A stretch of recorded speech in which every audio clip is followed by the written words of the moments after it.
bebas. Bahkan kalau bekerja mereka nggak jadi buruhnya, mereka malah yang jadi bosnya. Itu orang luar negeri, orang asing.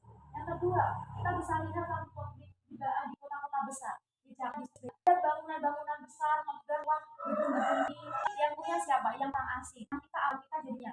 Itu yang terjadi. Terus kita bisa juga di kota besar yang punya rumah-rumah siapa? Yang punya rumah-rumahnya orang asing, orang Cina sebagainya. Orang kita, saudara-saudara kita tinggalnya di kolong jembatan, di bantaran sungai, di perumahan kumuh, di permukiman kumuh, bahkan ada yang nggak rumah. Itu yang terjadi. Dan dampaknya itu ke siapa? Dampaknya itu ke ekonomi Indonesia kita yang terdampak, dan kita sebagai anak muda yang ketika lulus sekolah itu kita pengen sukses. Kenapa enggak? Ini, teman-teman kan lulus sekolah kan pengen dapat kerja nih. Pengen minimal kan kerja nih, atau misalnya enggak saya pengen kuliah, nggak masalah, harus kuliah saran saya. Nah, mbak, saya pengen, intinya saya pengen sukses, mbak, entah itu nanti suksesnya di bidang saya berwirausaha atau saya kerja kan gitu. Nah, tapi teman-teman, kalau kalian hanya ngandelin ijazah dari sekolah ini, pimpinan sekolah kalian nggak bisa menjamin suksesnya kalian, guru kalian juga nggak bisa menjamin. Kenapa? Karena kepala sekolah dan guru itu hanya menjembatani kalian.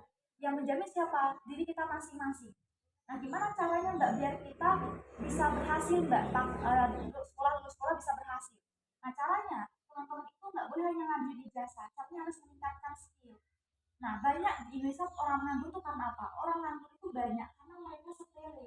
Mereka kira ijazah itu udah paling paten.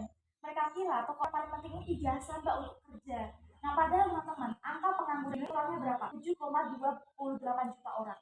Nah, 7,28 juta yang nganggur itu jangan dikira orang-orang yang nggak sekolah. 7 juta pengangguran itu orang-orang yang berpendidikan, lulus SMA, SMK, SMA sederajat, D1, D3, D4, bahkan sekelas S1 dan sekelas 2. Itu kenyataannya. Dan tahu nggak sampai detik sekarang, penyumbang pengangguran terbesar di tamatan SMK. Setelah tamatan SMK itu tamatan sarjana. Apa mbak tamatan SMK? Mayoritas tamatan A, tamatan SMA itu mereka kuliah dulu baru bekerja. Habisnya. Nah, pertanyaannya, kita ada kontak, kita bisa nggak mbak namanya nganggur? Bisa. Oh teman-teman masih begini aja. Oh teman untuk sekolah aja harus diobrak-abrik dulu. Nah, itu bisa teman-teman. Karena kayak gitu. Nah, di situ berarti gimana mbak cara mbak untuk bisa bisa dalam mencari pekerjaan?